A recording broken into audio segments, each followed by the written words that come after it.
we have to create the right vibe, you know, the energy, and everybody at the organization has to feel so privileged to be here. It's no other way.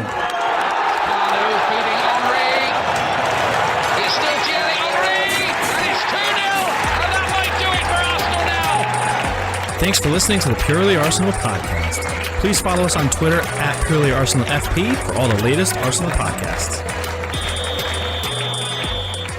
Welcome to another edition of a Purely Arsenal sit-down podcast. We're back. It's another 2 wins for Arsenal this week. We're top of the league. Everyone else is getting bashed. I'll be pulling my hair out, Neil Shah. What about you? How you doing, Neil Shah, with me? I'm good, thanks. How are you, Jack and James? Hope you're both well. And 3 goals in 13 conceded. Good, innit? Mental. That's obviously a record for us. Do you know where it is? I'm going to introduce James Johnstone first. James, how are you, mate? I'm very well. No. I echo the sentiments of Neil down below. Yeah, pleasure to be here and pleasure to watch this defence every week at the moment. Yeah, it is mental stats. Do you know where it is in terms of, obviously, Chelsea have that incredible record of, 15 conceded? 15. Yeah, I mean, I presume there's a timeline on where they were at this point. I presume it's around that point as well. I mean, that's incredible. I don't expect us to reach that record. I think the commentators said that in the similar amount of time, I think they'd conceded 5. Okay. But then obviously they did, or they got to like 10 games and it was 5, and we're on 9. So we're on track. But yeah. But they had the whole supercomputery. Oh, this is what this one predicts, that one predicts, and they've said if we carry on at the rate that we're going, we'll beat it by a goal. Interesting. Yeah. Wow. Anywhere within that range would be mental in itself. Yeah, I mean, to me, I'm like, don't get upset. Like, don't get obsessed with it. Yeah, no, yeah. No, absolutely. I'm like the trophy is much more important than a Chelsea Jose record and whatever. So, yeah, I mean, they didn't score that much that season. Chelsea, I think they scored 70 something in the league. You know, it wasn't a crazy attacking. Obviously, it was Jose Mourinho team, so it wasn't really a crazy attacking team. From what I remember, it was largely reliant upon their wingers and things like that. But he studied it, Jack. He went, hang on a sec here. He said, we don't win enough second balls. We don't do it. So he's like, right, I'm going to buy one of the best and tallest goalkeepers ever in Czech. And then if you remember, they just signed brutes. They just had 6-foot fuck everywhere across the pitch. Yeah. And then they just dominated you in both boxes. Yeah. So, yeah. Well, we're very dominant in the boxes again, set piece again.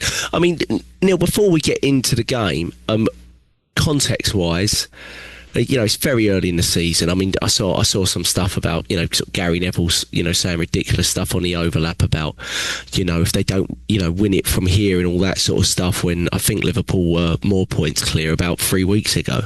So I'm not, I'm taking all of that as that's really, when I watched it, I was like, wow, you're really outing yourself as clickbait merchant, like in front of the likes of Ian Wright, because even they were like, really, Gary, really, are you going to do that right now? Like, absolutely. Like, have you got a brain, or are you just going to just fall down to the lowest denominator here? But at the same time, I mean, from an Arsenal fan perspective, you can't help but look at it and think, fixtures we've had, the injuries as well that we've had. I mean, in this game alone, we had 4 or 5 injuries that come up either before the game or during the game that caused us to force change. It kind of reminded me of the Liverpool home game last season. Do you remember watching it and just thinking, do we have any players left? We ended up drawing that 1-2 because we had such a makeshift defence at the point. I think we lost Gabriel, we lost Timber during the game. We'd already had a ton of injuries before the game. And in this one, to look so solid despite all of that. I mean, I know we didn't, wipe Palace away, but we looked so solid and really didn't concede many chances. I mean, the one shot on goal that James texted offline to mention him was just, ridiculous. We'll get to that. But, in the context of everything and seeing how vulnerable the other big teams in Manchester City and Liverpool look, obviously there's other teams there that we're not discounting, the likes of United, Chelsea, other teams around it. But those 2 teams are the ones that you kind of expect to be right there as close. Those are 2 teams you have to finish above, and neither of them look very stable at all in what they're doing at the moment, Neil. So that, that's got to give you a lot of food for thought, hasn't it, Neil? Yeah. I mean, I'm the one that's always predicting ahead and talking about quads and things. And I said, I think at the start of this season, might have been on this pod actually, that I'm not going to get carried away this season and it's going to take one game at a time. And I am sticking to that. But it's hard not to dream when we've had... I don't think we've ever been in this position where we've had such a cushion against our immediate rivals. I don't think this early in the season, where we've had a 7 or a 6 point lead, where we can afford now, in theory, to lose 2 games and still be on par potentially.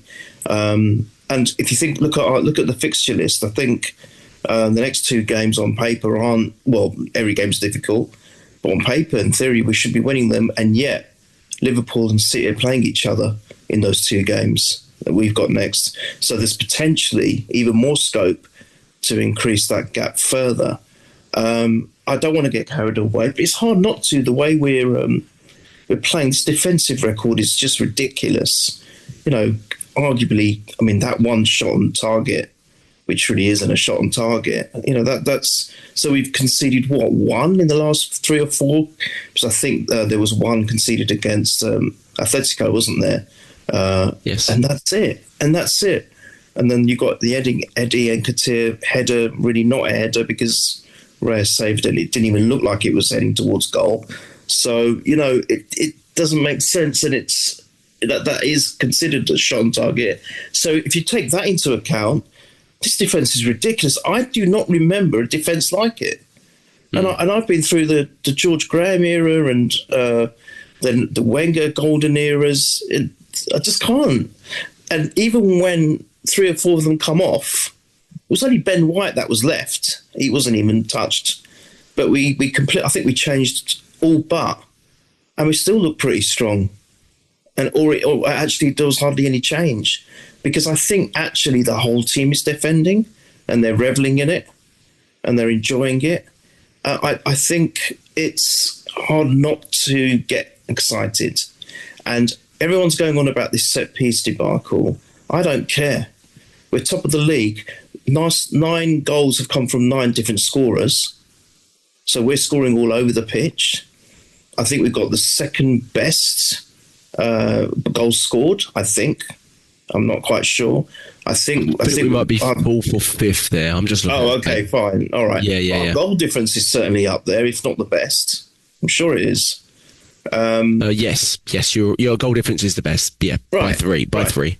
Right. Okay. So, and we're top of the league by 4 points. I think it is. So it's not broken. Nothing's not working. Might not be the prettiest to watch. Yes, yesterday it wasn't the most beautiful or prettiest games, but let's not forget we've come back from a very difficult European encounter. Let's not forget it's another London derby. We've got 20,000 of them. Yes, City and Liverpool's have about 2 derbies each, and also for Eze, it was against his own old club, which is difficult to kind of have that disconnect with people that you've known for a long, long time and shared a lot, a lot of ups and downs with, and a lot of success in their case recently. So taking all that into account, I think we're doing blooming well, and it's hard not to get excited. But I will just take one game at a time, I promise, lads. But it's a great time to be a Gooner, let me tell you that. Yeah. James, overall thoughts on what was... Mikel Arteta said this was his favourite victory of the season, basically. He said that's the one that he said, I told them I'm most proud of you about this victory. I'm plagiarising a little bit and going off slightly, but do you think that was because of maybe some of the other results, but also after such a big... I know Palace played in the week, but we had such a hard game in the week, sort of physically demanding. I know we won it beautifully and did fantastically well, but then all the injuries and all the little knockbacks during the game that could have deviated the plan, all of that in context, do you think it is as big as he's saying? Maybe it is a really significant weekend as well, James? Oh yeah, definitely. I mean, I spoke to my father after the game finished, and he very quickly said to me, James, he said, that is the best Crystal Palace side I have seen in my lifetime. He went, he said, not just, what they did last season, where he went, the way that guy's got them set up and his tactical nous and everything. He said that, even though they've lost, he said they could come away from that being quite proud, and that they, what they restricted Arsenal to, and, how well that they are. And I think if you really wanted to look into it, they basically set up and played how probably we all thought Atletico Madrid would. So we got that tough game like we were expecting against Atletico Madrid against Crystal Palace instead. And so to come away with the 3 points that we did, you got to be immensely proud with that. I mean, I think Iriola just edges him slightly for me, just on a preference, but they're easily the best two managers outside of the top six. Well, conventional top six, sorry, because I think they're both in the top six now. Me, Neil and Mike on my channel the other day when we were talking about it, Jack, next to Erling Haaland, who is just a guarantee, okay, apart from yesterday, but he is a guarantee of goals at any point, at any time. And he's got 11 so far in the league. The next best scorer, if you really want to delve into it, is an Arsenal set piece with 9. Arsenal from set pieces have contributed to 9 of our goals this season. So people can say what they want. They can slate what they want. They can say it's ruining the game, but other teams are doing it now. Other teams are understanding it now. Look at us last season. All of us on here, everywhere else, our noisy neighbours couldn't defend a set piece for their life, couldn't score a set piece for their life. They scored 2 yesterday because Thomas, the Frank engine, he knows all about how set piece, you got to remember Jova worked for him at Brentford as well as Man City. So he knows how important set pieces are. And so it's becoming a facet of the game. Football works in cycles. Is it the most pretty? No, not really. But again, it's another conversation, me, Neil and Mike. I watched us play pretty, Jack, and we ended up with nothing at the end of it. So if I'm going to, suffer on what people perceive as entertaining, but it gets me the shiny trinkets at the end, I couldn't care less. And I stick with that. Yeah. I stick with that principle because, it's not complete hoofball, kicking lumps out of people, horrible. There's still beauty within it. I defy anybody to watch a Declan Rice set piece and the way he delivers the ball and the way our players attack it and not go, but look at the precision, look at the accuracy on how he's delivering that ball and everything. They're not just complete, like we've had before with Rory Delap in the day where it's going hoofed in, someone's flicking it back and then someone's just flicking it back again into the net. These are beautifully constructed set plays. I mean, you're more into it than I'll ever be. Neil, I don't think we've ever had the conversation, so apologies, but I'm not a big NFL guy. But I know that they're, the playbook and everything else and how they run the routes and whatever they call it and everything. I know there's a beauty within all that. And I think where he's so close to that, McVay and other American sports coaches and whatever, he's bringing a bit of that in over here. And he said, this has been 10, when he done his pre-match for this game, he said, this has been 10 years in the making.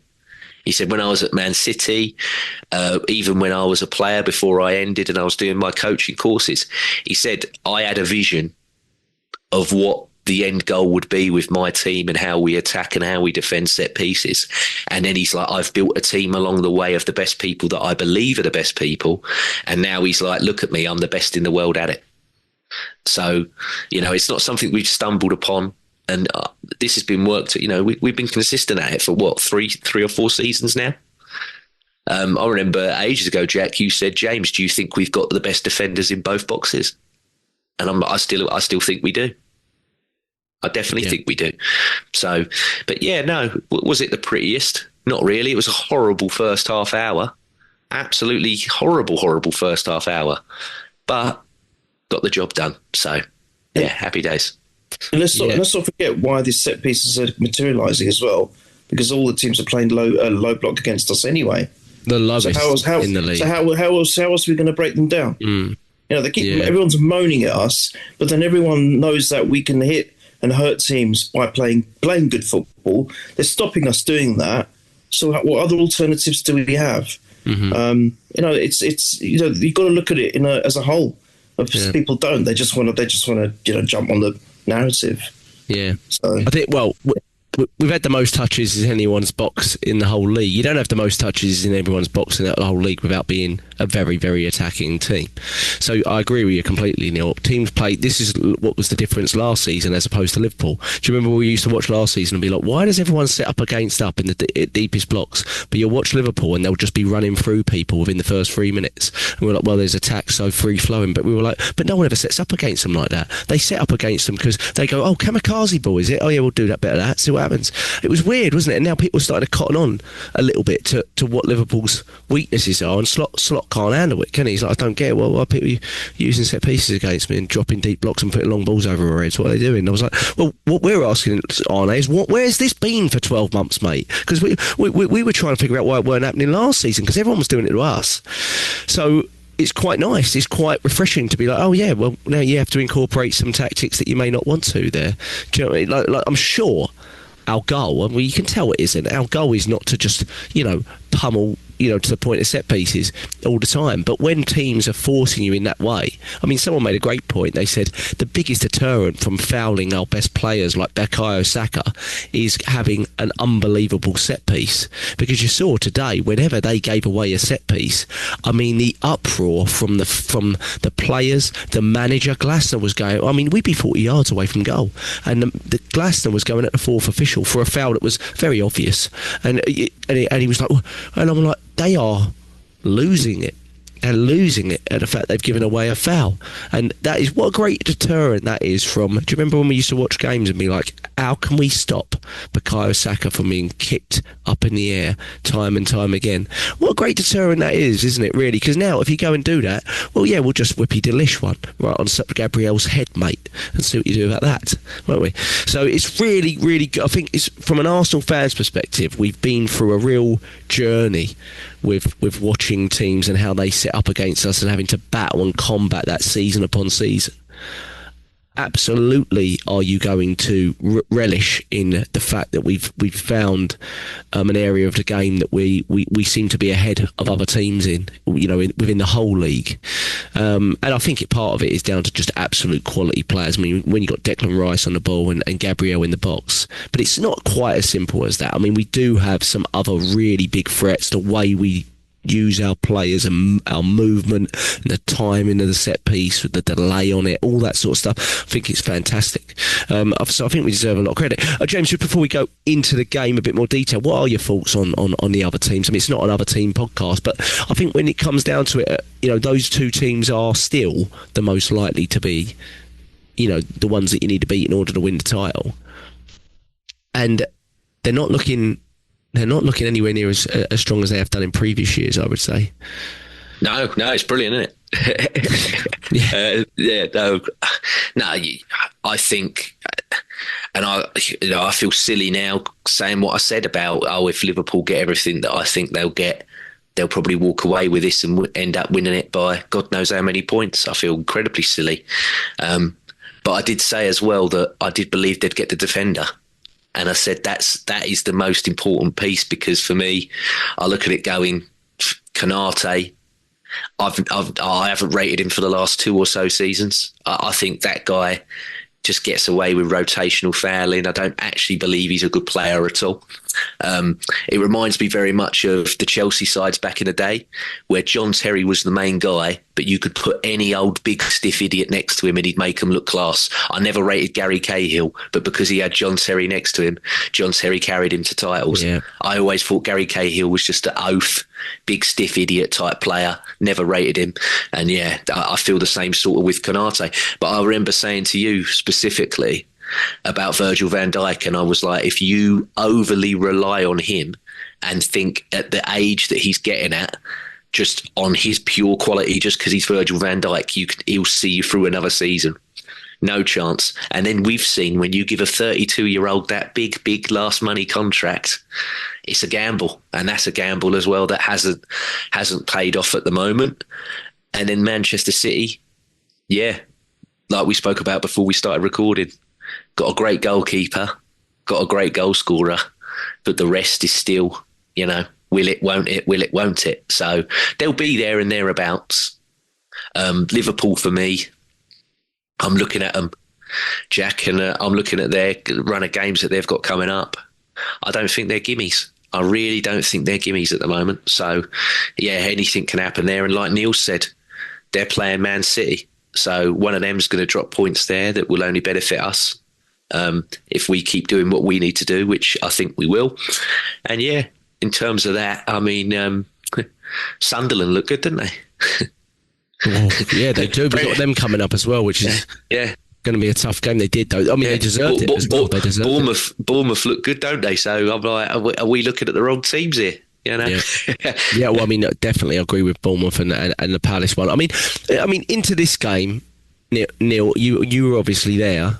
I mean, you must have felt. I mean, I think Palace have lost something like 5 in 41 or something like that. I mean, they've been a very good team for a very long time now. They won the FA Cup. He has sorted them out. And, even though they've lost players, obviously we'll get to the one that they did lose and the moment that was the game-winning moment. But you knew, I mean, I knew going into this game, I was like, they're a real threat. They're going to take points of all the top 6 teams at some point. They've already done it this season. Their lead position is slightly distorted because they've had a very tough start like us, and obviously being in Europe for the first time, we know from experience that is a difficult thing, especially for smaller squads. It really is. I know they played on Thursday and lost, but they absolutely battered that team they played against. But so you knew going in, Neil, it was going to be a cagey one. We didn't create a lot in that first half, Neil. I mean, what were your thoughts? Overall, team sort of picked itself. We had to be probed. We had to be very, very patient. We didn't give up a lot at all in the 90, but we didn't create quite enough. Did you feel, but certainly before the goal, we needed to be a bit more urgent. We were a little sloppy in possession. Needed to be a bit more urgent with our movement. I just felt we were moving the ball a little bit too slowly. We looked a little bit maybe fatigued, maybe from midweek. I'm not really sure why, but we felt like that. Yeah, I was saying to the guy next to me, sitting next to me, I said, God, we're doing a lot of side to side and backwards, aren't we, today? And I was thinking, God, please don't do this. We want to see something which is a little bit creative, something that will get the fans off their seats, but it wasn't really coming. In fact, if anything, Palace probably looked, although they didn't get any shots on target, they probably looked the more of a threat, I thought, early doors. Their number 14 is a very dangerous prospect. There's a couple of times where he got behind the defence. I thought, oh God, man on, just watch him, just keep him quiet. He scored a hat-trick the other day, could have scored 4, as you were telling me, Jack. It's like, watch him. He could well, convert here. We've got to be very careful. But having said all of that, I always still thought that we were, although we just weren't, sparking into life, I did kind of consider that we'd have come off a very tough game. Like your dad said, James, I said the same thing to that guy. I said, I don't think I've ever seen a better Palace side, even though they've lost players, even though one of them is now playing in our team today. I said they look so organised, so compact against us, and very, very solid, to be fair. And I actually said to him, I think this is going to be one of our hardest London derbies going forward. I honestly believe that. They're a really good side, aren't they? Very, very tough. And that manager is something else. Yeah. I do believe that. And speaking of that, we've I think since James will know all this, since 22-23, I think, we topped the London derby board with 90 points, 24 ahead of anyone else. So that's a good stat. And James, I think you were saying, weren't you, in the pod that we did, talking of our defence, it's not just this season, by the way. This has been building. And I think it's since, is it December 23 that we haven't scored 3 goals in any games? We've now got 100. It's now 100 games, isn't it, that we haven't conceded 3. And the only other team to ever do that is Man United between 16 and 18. Wow. So the defence has been building for a while. But I think it's really got to its peak now, I believe. But yeah, I didn't. So this is what I was saying. I didn't feel uncomfortable, Jack, it was just a bit frustrating to think that it would be nice to see some goals, especially when you're there, just to get the crowd going and just for that. But I just knew, I remember saying, again, it might be on yours, Jack, that I said it's going to be very much like the West Ham game in my own. So I think I predicted 2-0 Eze scoring. So I was almost right, but I didn't care. We just want to get the 3 points. But I think I said it's going to be a bit slow, just like the West Ham, and then we got the 2 goals against them eventually. And let's not forget, these are the teams we dropped points to and arguably lost the title to. Newcastle won, Fulham won, West Ham won, Palace won. We won all 4, which we could not do, was it last season, maybe seasons before. So this is such an improvement. But not worried, but just a little bit disappointed that we didn't see a bit more creativity and good play, good flowing play at least. Yeah, I mean, Neil says that. You say this, yeah. I still think we had the best chance, though, Jack. We did. I mean, we had that. Sorry to interrupt. We had the great chance through Trossard. Well, not great chance, but good chance through Trossard in the first half, which was I thought Zubimendi was sorry. Yes, we did have that one, but he did release the ball really well to Rice for that chance, and that was sort of the first chance that I thought we'd split them open a little bit, just from like a little error. I felt Wharton. This is the first time I've really, not the first time I watched him against us, but watched him close. I felt we had quite a poor off the ball game, Wharton, to be honest. Like Adam Wharton, he's so good on the ball. He reminds me of Wilshere, like a young Jack Wilshere. But off the ball, he was a bit wayward with his touching. And I felt he was a really good watch to watch. If you watch early on, Rice nicked the ball off him in the box as well, and we could have been in. And I thought, that's interesting. Rice feels like he can press him, and he's a very good technical player, Wharton. But every time Wharton got the ball, Rice would go and really press him like he believed he was going to get it off him.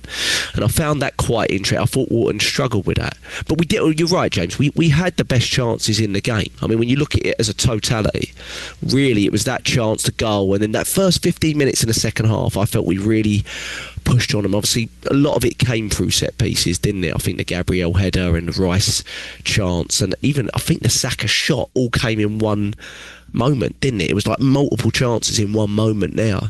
But like Neil said, I mean, James, they really didn't create much. I mean, if we go to the goal, does anyone remember the foul for the goal? Was it Saka? Was it on Saka, the foul? Yeah, Pino kicked Saka, yeah, and he had no need, like we were talking about. He could. Yeah.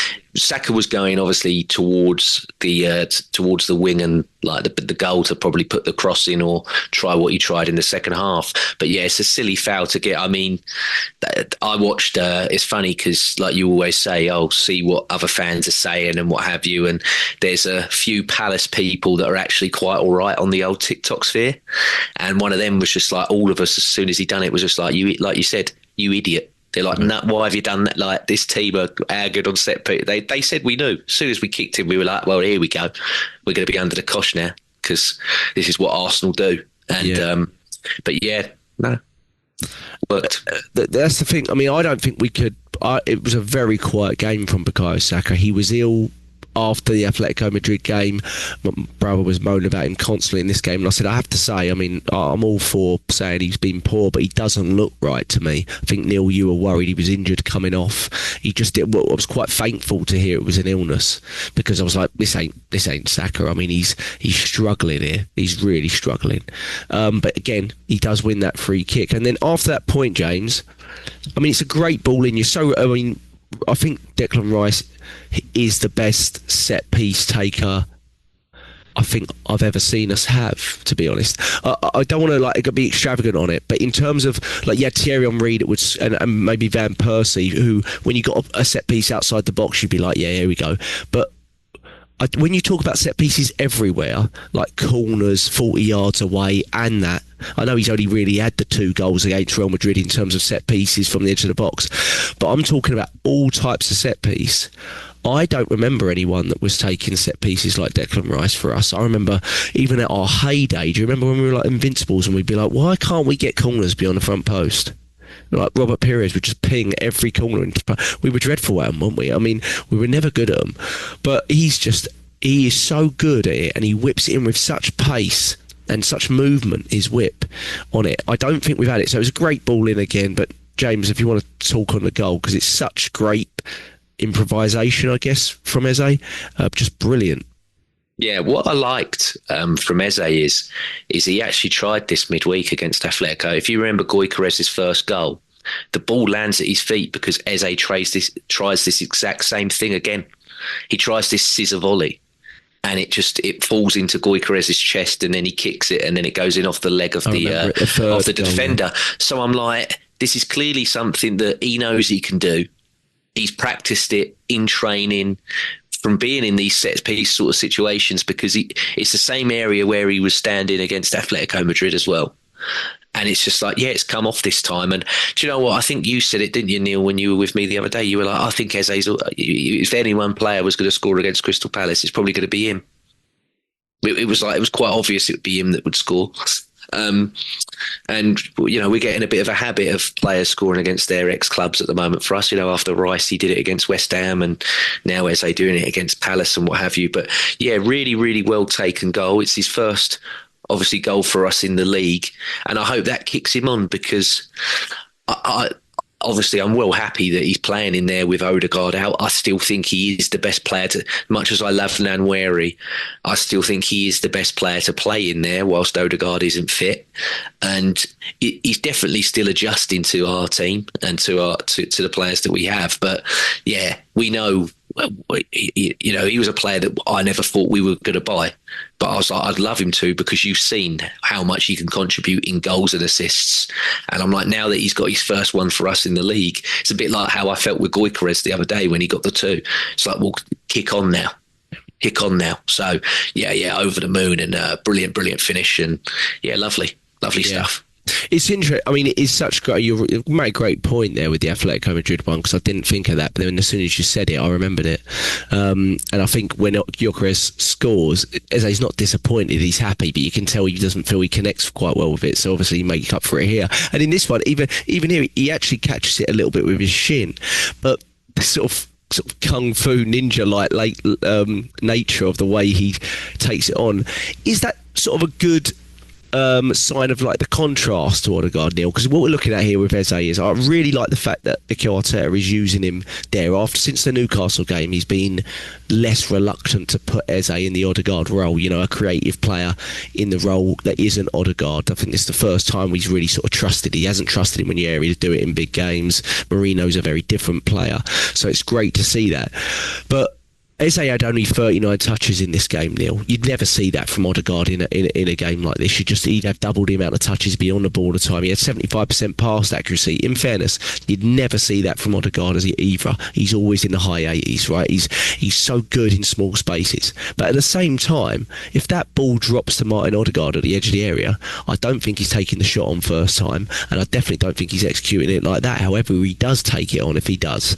So is that a real good sign of maybe the sort of difference you're getting there, Neil? Maybe you're giving up a little bit in terms of possession and creativity, and close sort of control and technical play, but you get that X factor quality, you know, and that's what he has, isn't it? Yeah, I think that is the difference. I think you said it, Jack, off air on the WhatsApp group. I think Odegaard is more involved, I think, in everything that goes on around the pitch, and especially when it comes to maybe forging a track or attack, or starting something or putting something together. I'm not saying Eze won't do that, by the way. I think Eze is still finding his feet. I really do. I think he's only going to get better, like a lot of our players. You know, I don't think he's a player that we've just picked out of the sky and thought, oh, well, he'll be good. I think there's been quite deep, meaningful thought in acquiring this player, and I think he's only going to get better. So while we're saying at the moment he might be better than Odegaard, or more willing than Odegaard to take that kind of shot in front of goal, whereas Odegaard might be better all round in terms of creativity and the technical skills that he has, and the close play, I guess. Which we haven't really seen a lot of Eze. But mind you, having said that, when he started on the left-hand wing, I remember how he was getting past players quite technically. So there is that.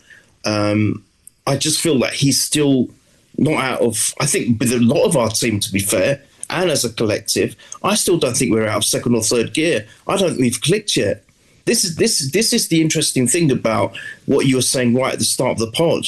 That do we get excited, or where are you seeing this? I don't even think we're at our third or fourth, if I want to be a little bit more conservative or prudent, even out of fourth gear. I don't think we've hit top form yet. And I think that's quite frightening for the rest of the league. So I think we're really going to get better. And don't forget all the players we got coming back. We'll have choices. Madueke, that I thought started well. I know, Jack, you were saying that you were a little bit concerned about his finishing product, but everything else, he was frightening the life out of defenders. Such a great outlet. Oh, 100%.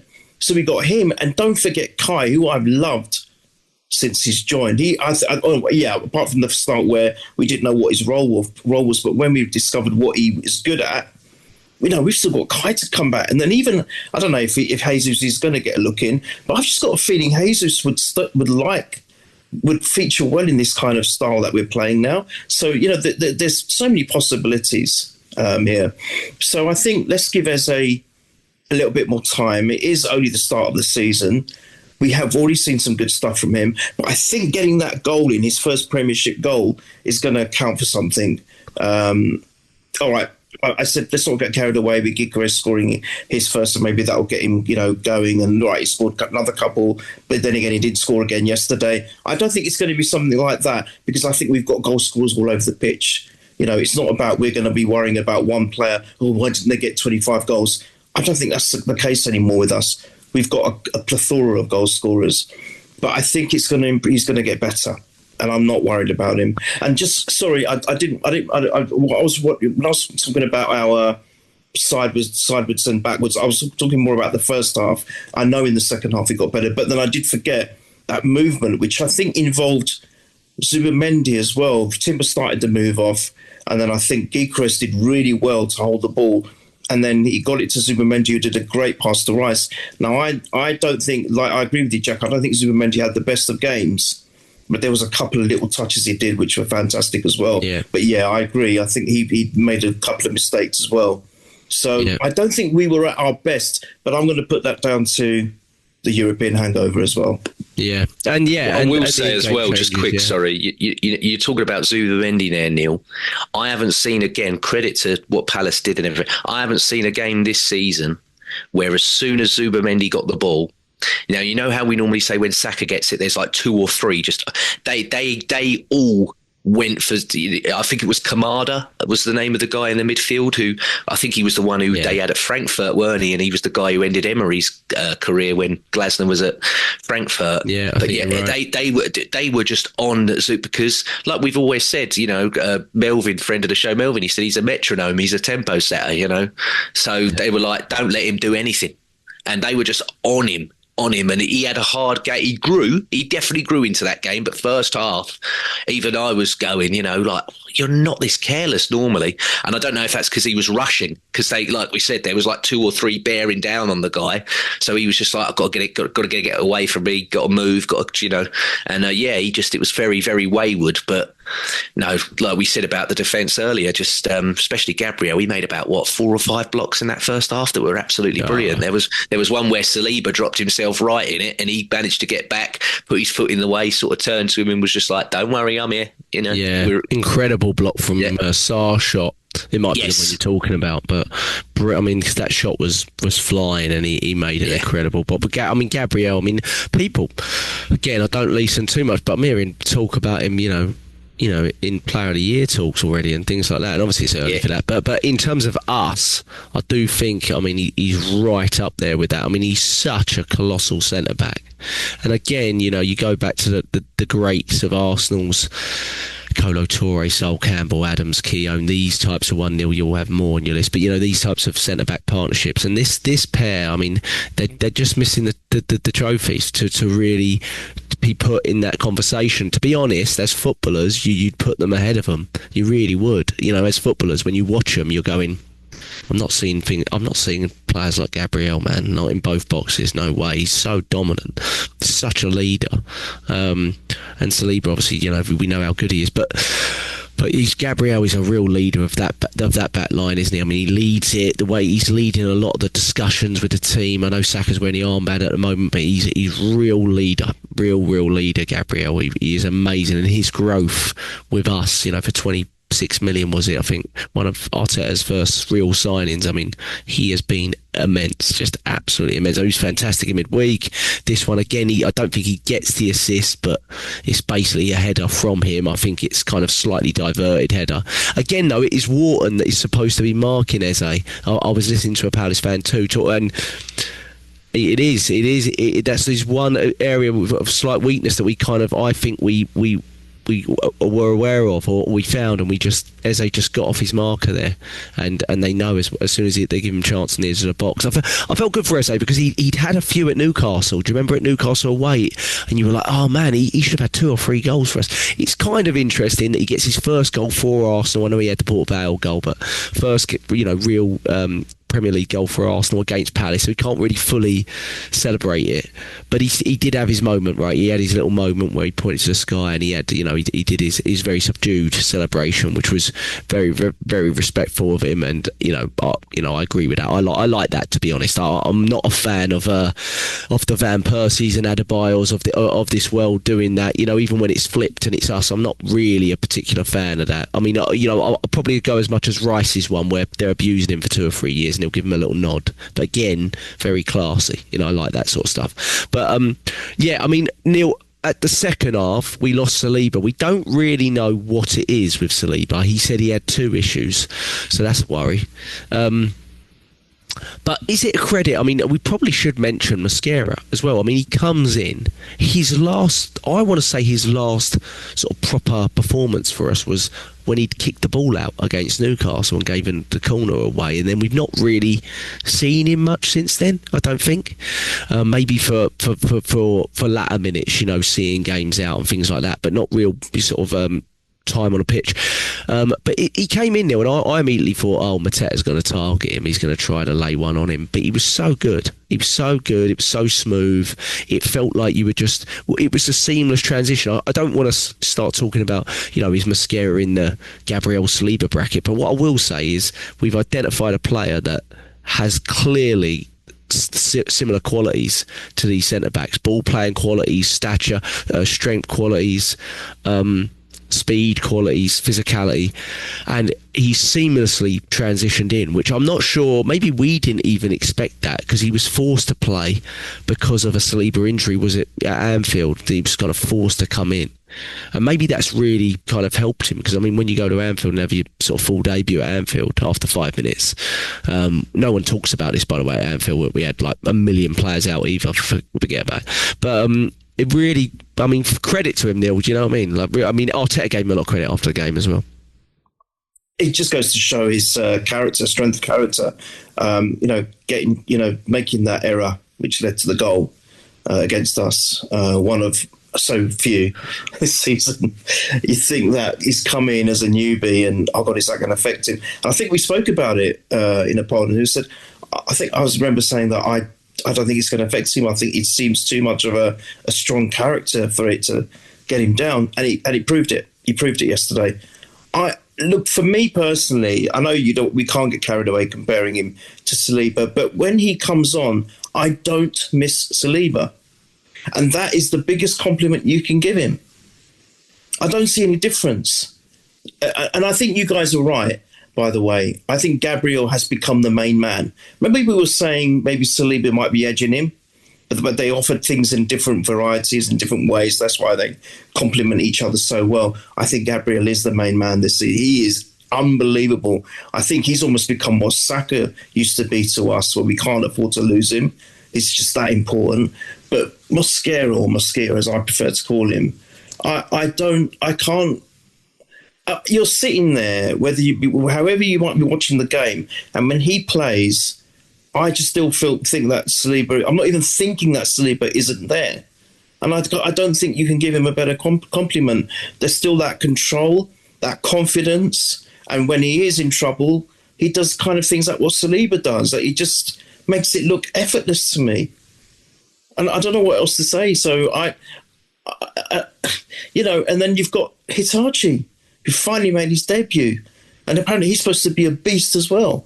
I mean, I don't know much about him, but he's supposed to be a beast as well. So look at the combinations we've got: Skelly and Timber and Calafiori and even Ben White, and I know Ben White unfortunately probably isn't what he used to be, but I think that most other, if not all other Premiership teams would have him. A lot of them would. And he didn't even get on the pitch. So this is our depth and flexibility and variety and options for our defence is unbelievable. So even if, let's hope not, because I was just saying the other day that please God, no more injuries. But if Saliba is going to have another spell out, I'm not worried at all, guys. I don't know if you are, but we've got Mosquito there, and I think he can do just as good a job as Saliba. So I've got no worries about it at all. Yeah, I mean, James, Mosquito deserves credit, but this is, I think Palace have the most expected goals in the league out of everyone. That's 17.9. And they have the most big chances created in the league. And we limited them to, let's be honest, 0 shots on target. If it's truly the Eddie Nketiah one that's being, I mean, it's not a shot, is it? It's a flipping catch from Raya that bumps into his head. And 0.4 XG in the game. You know, I mean, they had one real chance through Munoz, but he was offside. So it doesn't count. You know, in the end, it was lucky offside, maybe slightly because Calafiori was slightly sat back, but we got away with it. But beyond that, they've really had a little bit of pressure, even after the 1-0. You know, he knew it was going to come if he didn't get that second goal, which we pushed for in that last sort of 10-15. But it was just territorial pressure. They didn't really create a thing against our back line. I mean, that is really impressive, James, from midweek where Atletico Madrid created so little other than sort of the independent stuff from Alvarez from distance. And then this one. That's a really good sign, isn't it, James? Because these are very, very good attacking teams. Oh, yeah. Oh, 100%. 100%. But again, it's a credit to them in how they set up and what they did and how well that, what we do in the pre-match and everything to set up and stop all this from happening. I mean, the greatest respect that we can give them is exactly what I sent in the WhatsApp chat. And it's Neil's favourite one to watch when he's there in person. And I totally agree with him. Why? But unfortunately, Neil, you didn't get your Calafiori show as much as you wanted yesterday because his heat map. I was very upset with him, James. He stayed in position. I didn't like it. His heat map yesterday, he just stuck left because he's like, I don't think I can roam and do what I, if I give this team space, especially Sarr. You remember that Sarr used to bury us when he was at Rennes. He battered us when he was at Rennes. Then he went to Watford. Then he done us there, and he's done us a few times when he's at Palace and everything. So, but yeah, he had that moment in the second half, and it took a handball to stop him because he was through. He was in the box then, and it was like, well, is he going to cross this, or is he going to unleash one? Is he going to curl one into the top right-hand corner? Because he's capable of both. Calafiori, you don't know, do you? You don't know what he's going to do when he's in the box. Such a maverick, isn't he? Yeah, definitely. But no, I think, again, like we said, we should really have a whole month of facing no shots on target. But the Premier League has absolutely stitched us because obviously Nketiah's head's like that.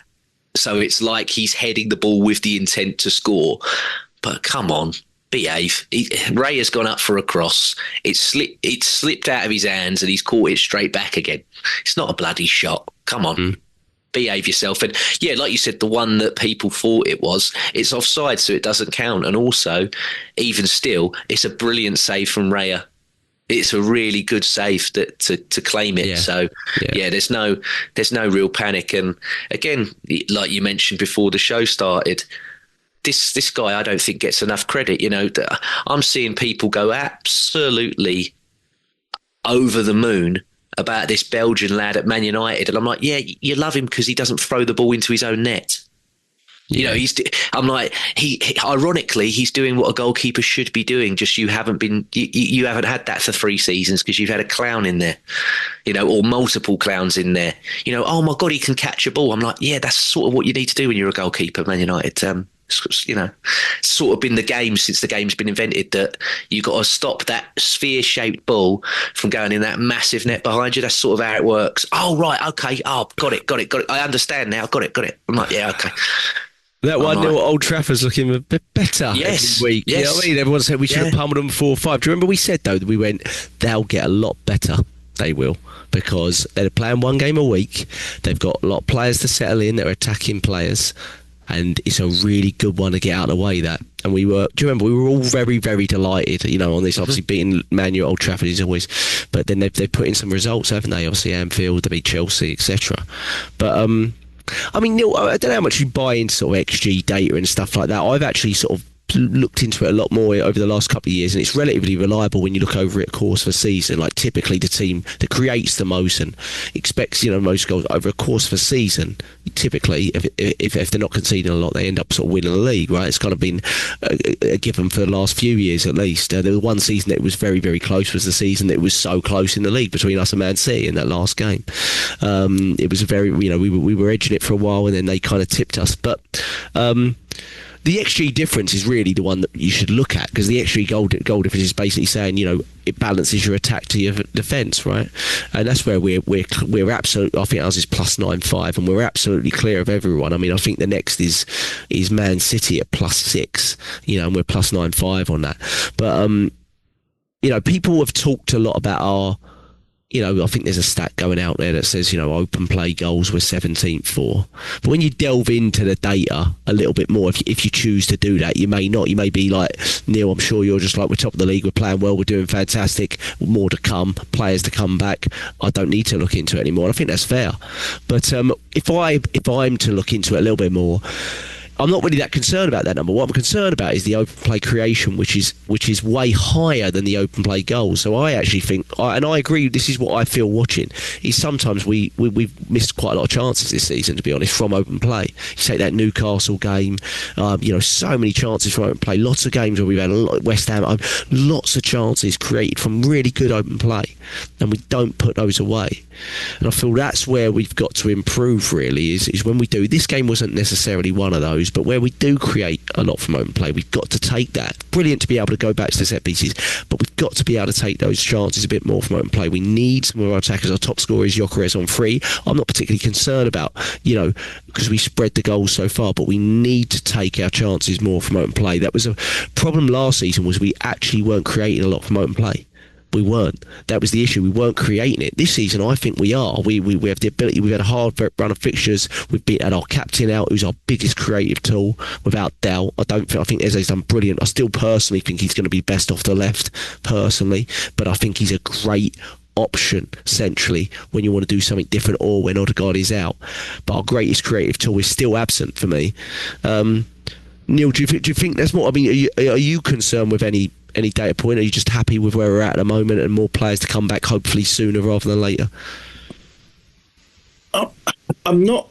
When I say I'm not concerned, I think I was saying on the WhatsApp chat, it's not a concern for me at the moment because we're not needing it as such. But of course, it's still something I want to see. I'm not being stupid in the sense that, of course, I want to see a beautiful move that, if in open play, sometimes we start right at the back. I mean, like Trossard, if he'd converted that goal, that would have been beautiful, because that was like from Timber at the back.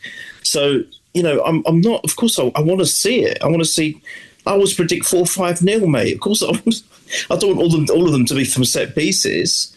If it wins us the league, if we win all like James was saying, if we win the league just scoring set piece goals, I'll take it, because we need to win for the players.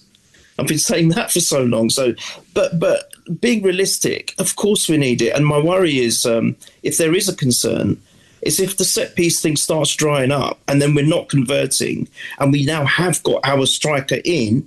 I'm not putting pressure on Gyökeres. I don't never want to do that. But we have now got that striker in, and it's still not happening. Then it is going to become a major concern for me.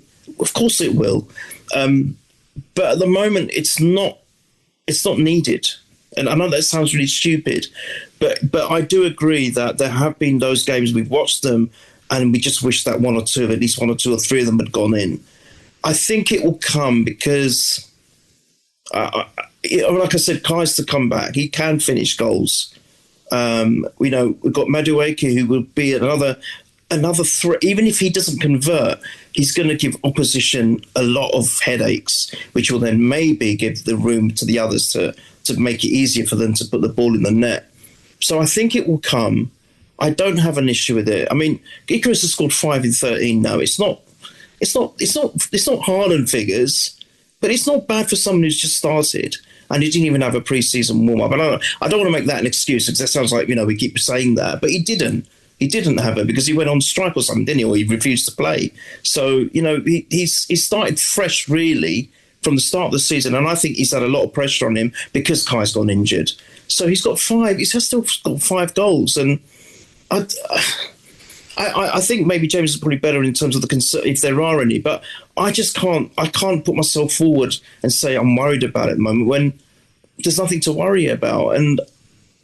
But yes, preference-wise, of course I want to see it. But look, there are plus signs, Jack.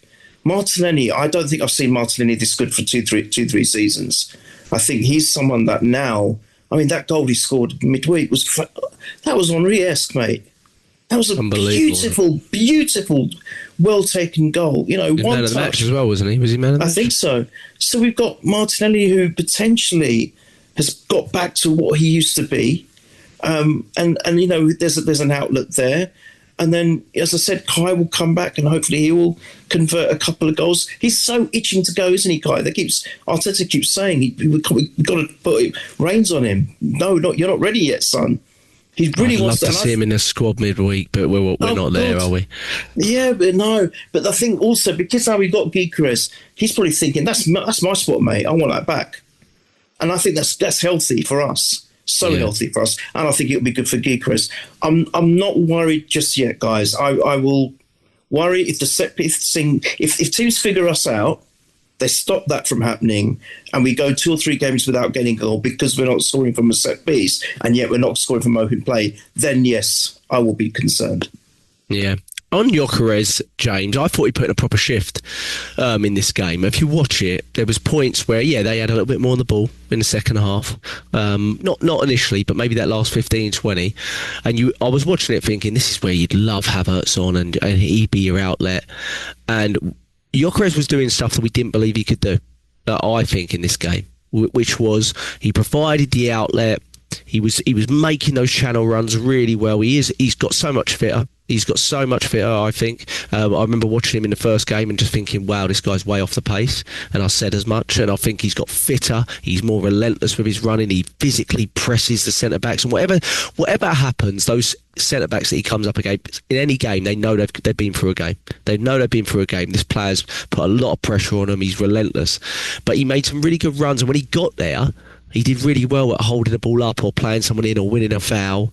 And he only had 28 touches in this game, but I thought he played a significant role, really, in providing an outlet for us when we really needed it. And he doesn't get any time off at the moment. We have to.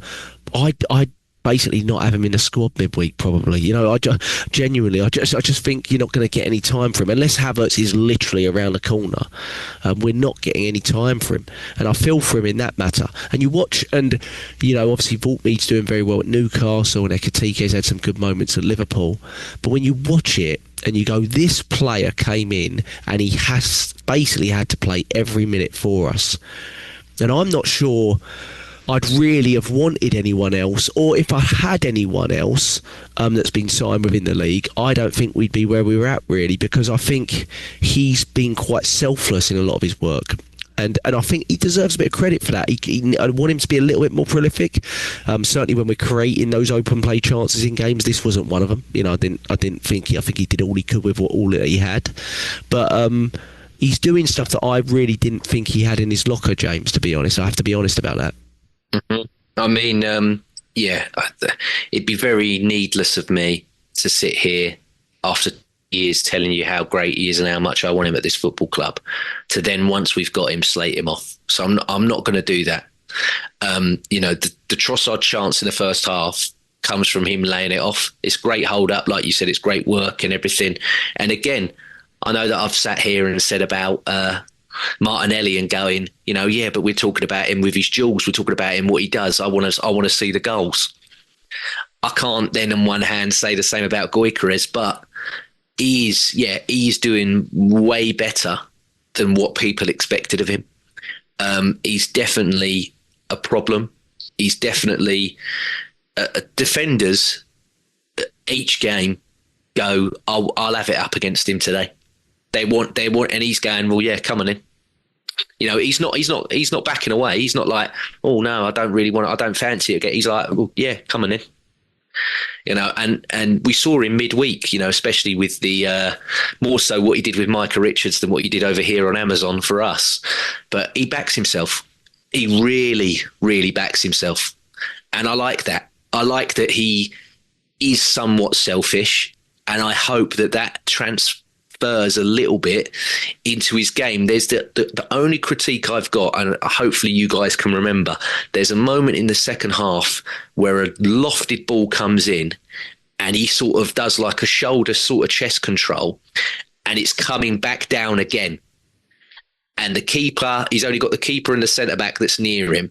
And I thought to myself, he's going to do a Podolski. Yeah, he's going to do a Podolski. A volley. I was like, he's going to... I shouted. I went, yeah, I was like, he's going to... I was like, he's going to rifle this ball. I'm like, because it already was up, and then he got it up again, and I thought the second this is coming down, he's putting snow on it and he's rifling. But he didn't. He took a touch, and I think he played someone in, which was still good. But I just thought to myself, like, no, lever it, because it was only really him up there. Yeah. So I was just like, go on. Yeah, because I was like, Henderson will have to flap at it or something. He'll have to do something because he's slightly off his line. So I thought, dink it, smash it. But that's the only little critique that I've got of him. He does everything else so well. And you say about Ekitike, you say about Walter and everything else. They're being told, go in there and finish. When you're striker for Arsenal, unfortunately, it's not just stay in that box, score me a goal. I'm not going to dig into Arteta because for me, he's getting everything spot on at the moment. But if you want to be a striker for Arsenal, you got to score me goals. You got to run over here, set this one up, hold the ball up. He wants every single facet of the game from it. Because people go to me, if Haaland was available, Arsenal would buy him, wouldn't they? I don't think we would, because he doesn't do as much as it sounds silly saying better at it. You wouldn't buy. Oh, definitely this season, yeah. And I think that's because that Linders that used to be at Liverpool's in there. And he's going to, look at the ones at Liverpool. They used to have Firmino. Firmino didn't score more than 10 goals a season, if that. But he worked his arse off and set up for everybody else. And I think this is what we're trying to do here. I think we're going, look, mate, give me a better sort of goal scoring Bobby Firmino. Yeah. Well, I think as good as he's doing, and Arteta heaps of praise on him whenever he can. I think Havertz is the perfect player for Arteta. I mean, he absolutely adores that player, and from a centre forward position, I just get the feeling that if we can get him back fit as well, they'll complement each other so well. I don't necessarily buy into the factor of he's going to play two up top with them and all this sort of thing. They'll play together. I'm sure they will in game moments, but from the start, I don't see a lot of that happening personally. I think it'll be one or the other at the up top, but we need that option, because he's not really using the Merino option much anymore, because I think I hope he does midweek. Yeah, you better in midweek. Yeah, I know Gyökeres used to play for Brighton, and he might want a bit of it and everything. I'm like, sit him on like we did against Port Vale. I'm like, look, bring him on if we need to bring him on, but don't start him midweek, because again, he's our only real natural fit striker that we have. So don't. As much as I want to win, like Neil said, as much as I want to win everything, and I want to do this quad.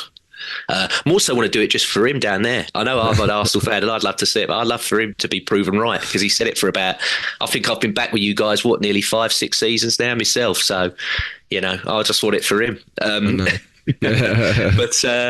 and then touching on what you said with Neil about the open play chances and everything, Jack, if it was like the last couple of seasons where there's nothing and then we're scoring from the set pieces to sort of, polyfiller it, per se, to paper over the cracks, then I would panic. But we dominated Fulham. We just couldn't fit. Again, it's the finishing. It's the finishing. I agree. A different day. I mean, you look at that one that Gabriel, again, I know it's a set piece, but where he heads it off the bar and then it comes back to Rice. You watch the Henderson save. It's purely because his arm's like that. It's just because he's gangly. It's not an actual save. It's just how he's positioned. It ricochets off his arm. You know, he sort of looks as if to go, thank God for that, because he didn't know about it. It just fired off his arm just by how he's standing. Yeah. So on a different day, that goes underneath or that goes above, and then we're winning a 2-0 game and we're having a completely different chat. That Saka one that he twice to swaz in, he swazzes that top bin. The Trossard one, he doesn't take a heavier touch and he gets that in. You know what I mean? So if we're not creating anything at all, then I'll be going to you, as much as I'm loving these set pieces, it's not sustainable. But we're doing it from open play and we're doing it from the set pieces, just the goals aren't going in yet. But that'll definitely happen. Look at us before we went to Dubai. We were tugging along, going well. And then we just, after that January break, we just kept scoring. The stadiums get empty everywhere we go, or how many players put it in the net type chant, whatever it was back then. So, it might not click immediately in the months of the seasons that we want it to, but we're still winning and we're not doing what we've seen before in the past. So, you can only say what's going on in front of you, and it's looking very, very positive.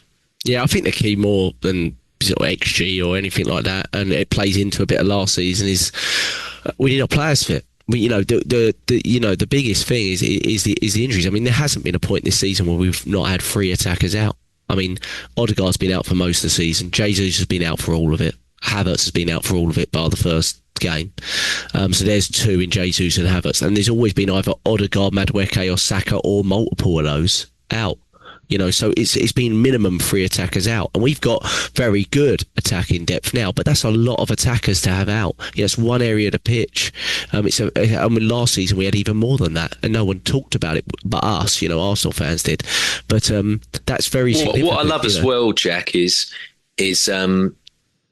we've seen before. It's the intent. And it's the style. I mean, Neil, you again lucky enough to go in person, but the last couple of years when I've gone, it's very much like, well, we're going to do this. We're going to play around, wait for you to come out and leave a gap. Then we're going to go in that gap. Now we're just like, no, we're going to just go direct. We might just ping a ball straight over the top of you and try and see what you're like in foot races. And we've never really done that for years. Like we always say, oh, why can't someone just run through the central of a team and see? But now it's just like, I might. And again, Zubimendi for me is a big part of that. Okay, it didn't go well yesterday, but he used every single blade.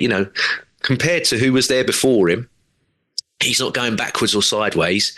And he's not just going to the right-hand side. Thomas Partey, where he was, predominantly right-footed, and he would always just go, I'm going to give it to Ben White or Saka. He never really looked at that side of the pitch. Yeah. He just was like, I'm going to stay there. Zubimendi's like, well, I might go down there. I might go over here. I might go over there. I might give a 1-2 with him. Then I'm going to run at you. And that's what I love at the moment. Exactly. But that's what I love at the moment. We're just so varied in what we're trying to do, and if you can't see that there's a stark improvement to what we were doing previously, you're deluded. And that's coming from someone that's been very, very critical of Arteta in his reign.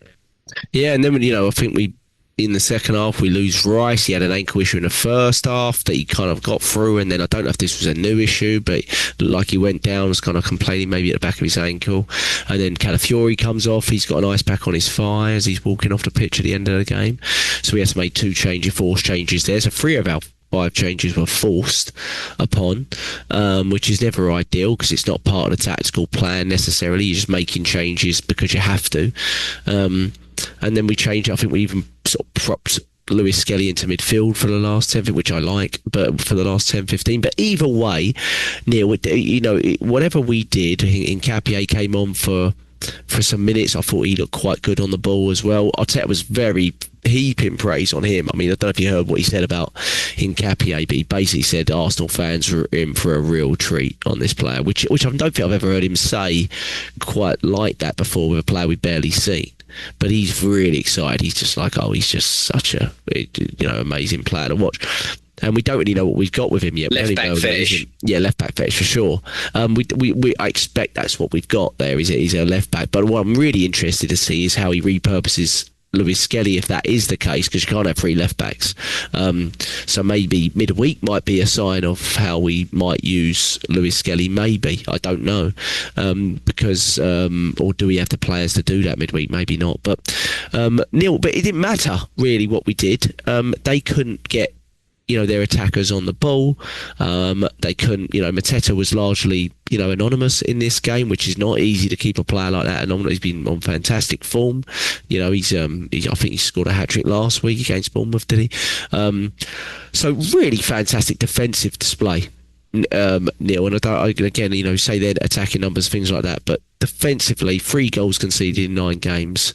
But it also really doesn't look like it's not like we've got lucky with it. 3 goals conceded, but been saving shot. Like when Liverpool were conceding very little in some games last season, Alisson was making 46 saves a game, going like that, like that. But there's not a lot of that going on. We're just keeping a really strong defensive unit. And there's players to pop into this as well if like Saliba got injured and stuff like that. So in that sense, our defensive depth's looking really good now, isn't it? Well, absolutely. I mean, aren't we the first team to stop Palace from scoring in quite a few games as well? So there's that. I think they've been on a good run where they've scored in every game. They had quite a good run of it. I think James would probably be the statistician, to verify that. But I think there is something in that they've been scoring and then they come along to us and we stop it. We did the same with Atletico. Atletico are a damn good team. Resorted them to nothing. That's all testament to the defence. And as I said, I don't think it's just the defence as in the core defence, as in the typical back 4 that we always think of, the back 3, whichever setup you have. I think we're defending all throughout the pitch. I think they're all involved in it in some shape or form. And I think that is that is our maybe our new identity now. That we're a defensive team. We don't want to give anyone an easy chance. Of course, if there's a worldie, there's nothing you can do about that. I'm very much like the only game we've lost is to a piece of free kick magic. Let's not forget that. If that hadn't happened, we'd be even further up the tree, and Liverpool would be that much bit more behind. So there's that as well. And I feel that there is going to be no drop off. And I think for the game at midweek, because he brought him on for a few minutes, I think Itachi's going to start that. I think he's going to start that game. So otherwise, why would he brought him on for those few minutes? I think he wanted him to just have a little bit of an experience with the boys in a proper match. And I think he'll probably start that. And I can even see Mosquito will start that. So there's going to be some nice fresh changes, which I think we'll kind of be looking forward to watching midweek. But I just feel that we are in a very, very comfortable place. The biggest thing for me and the biggest difference is when we were 1-0 up, I was not panicking. Whereas before, all of us, even 3-0 sometimes wasn't good enough because we just knew we were going to make that mistake. The other team's going to get a goal and then our heads will drop and then we're going to lose the lead. Did we not lose a 2-0 lead to Palace 2-3 seasons ago? I might be wrong. We were 2-0 up and they got a draw. Yeah, last season, Mateta Raya was off his line and Mateta smashed it, didn't he? That's what their account's been posting about leading up to this Crystal Palace's account. Yeah. Acting like it was a 4-0 win or something they were posting. But we did, you're right. So there you go. And I think that is the biggest thing, that because we're so defensively solid, I don't feel that, that just getting the 1 goal is not enough anymore. I think we can actually cope with that. And it was fitting that George Graham was sitting in the stands and we did the 1-0, the good old 1-0, up the chant, 1-0 to the Arsenal chant, which I used to sing myself. And also just a fun fact, we've now joined Man United in 700 Premiership wins as well. So we're the only 2 teams to do that. So we're 60 behind them. So we're catching up to them. Watch out, boys. Coming to get you and we'll be here. Wow. Well, yeah, we also, I remember losing a 2-0 lead to Villa at home last season. So, like you said, it's just, we lost a lot of leads, didn't we, last season? We had 14 draws or something, but a lot of those from leading positions where we dropped points. Obviously we had the Brighton one early in the season from 10 men we won't go to, but a lot of those, are where, but we had a lot of games as well where that teams would score from one chance as well, or one, their first big chance, and in this season, funny enough, what we've done is basically eradicate the chance. We've gone, rather than sort of, we'll probably get luckier, we just gone, no, we're just going to eradicate them getting any chance, which is, it is incredible. Look at us, we've got Arsenal fans sort of discussing and debating whether a shot on target existed or not. It's a blessed position to be in at that point, isn't it, when we're going, I was talking about it with James, I was like, hold on, James, are you sure about this, mate? And I'm going, look at what we're discussing, look at what are we doing here? Let's just post pictures of Eze with music to let it all work out and just dance around the house like I've been doing all day. But I have to say, there is points when I look back and I watch the Eze clip of the goal and see pictures of him, and then I end up going back into how he signed and how is this player here. There's quite a sort of I don't know how to explain it, but just a sort of eye-opening, pinch yourself kind of moment with that. Every now and then you get it when Eze has this goal or this assist or something like that, and you go, oh my gosh, I still can't quite believe we did it. It's a very Sol Campbell-ish vibe to it. Is that a good explanation for it? Maybe that's a good example of it. Yeah, a little bit of that. So James, can you give me a team for midweek that we can go with? I think you've already given it to me, but can you say? Yeah, I tried, didn't I? Yeah, because it was really difficult. So, it is really difficult. It's really difficult. Obviously, Kepa, Ben White. I'd go for Mosquera and Hincapié. Left back's hard, because this is where I said to you, he's either going to do Lewis Skelly or he might keep Calafiori in. Yeah, because and then obviously you got Norgard. You got Nwaneri, and it could be Lewis Skelly as the other midfielder if you're playing Calafiori or what have you. I'd do that, yeah. And then I think because he only played an hour, he's going to start Saka. Would I want him to? Not really, but I think he's going to start Saka. Then he's going to do Moreno and Martinelli for me.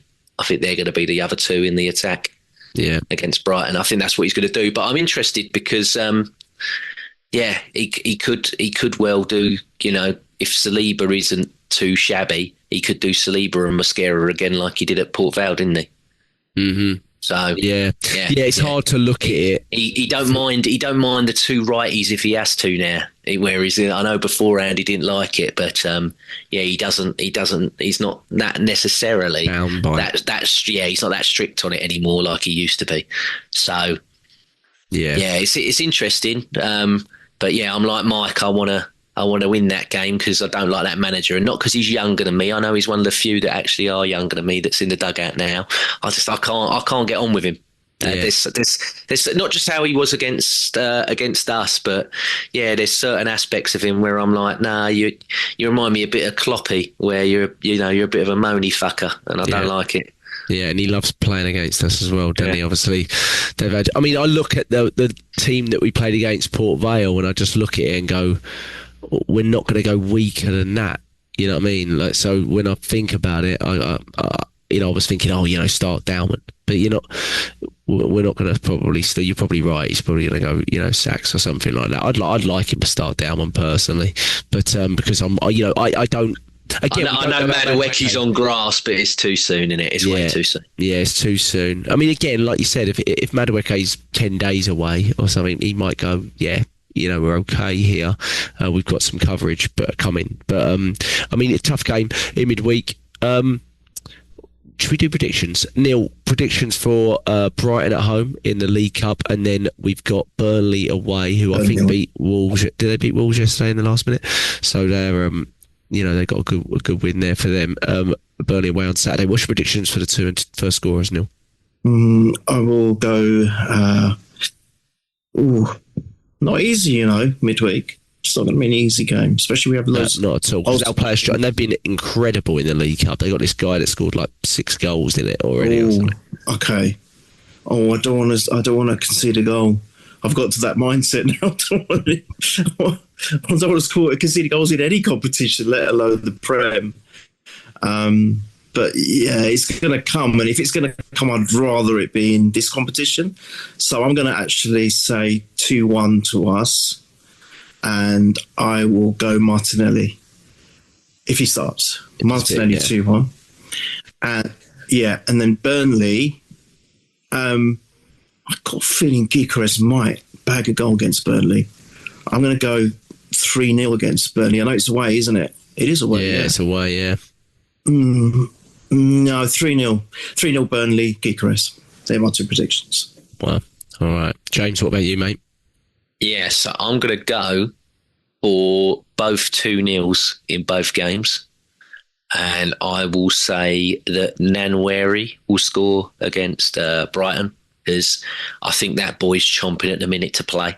I think he's desperate to actually start a game and show what he can do. I think he's been somewhat forgotten this season. So yeah, he's gonna want it, and he's gonna put one in. And then Burnley, yeah, again same. I'm gonna go for another 2-0. Neil picked Gyökeres because I fancy Gyökeres as well against Burnley, but I will be different from Neil, and I'll go for let's go Rice. Yeah, we'll go 2-0 Declan Rice against Burnley.